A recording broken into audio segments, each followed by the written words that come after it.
most entertaining game of the day was not the one that we expected. The Utah Jazz against the Phoenix Suns was electric.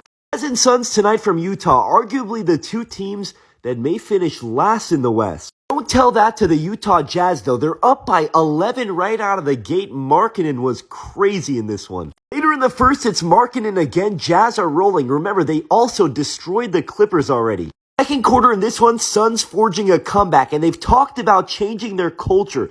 That's Nick Richards with a block, and then Grayson Allen, the tough finish. Phoenix came all the way back to tie the game in the second, but no answers for Lowry. Remember, this is everything that we saw from Lowry this summer with the Finland national team. Markkanen going crazy, final seconds of the first half, and how about Walker Kessler? This Utah team is young and fun. Third quarter and Lowry nowhere near close to being done in this. Markkanen with a curl and a three. Now it's Fee finding Lowry in the corner. The Jazz maintaining a 10-point lead, but Booker and the Suns keeping it close.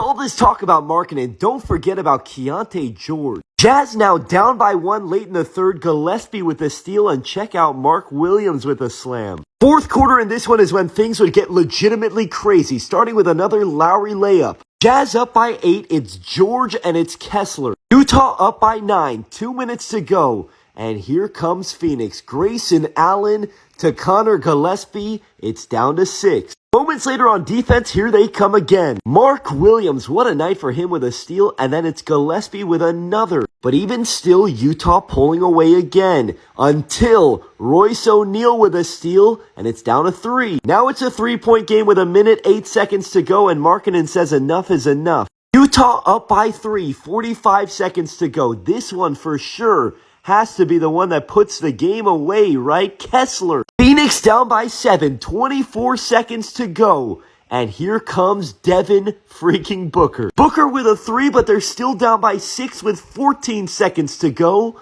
And he does it again. Now they're down by 2. Booker at the line. He needs to miss this one, and he does. And Royce O'Neal, no, but Mark Williams, yes. So the Suns miraculously come all the way back to tie this game.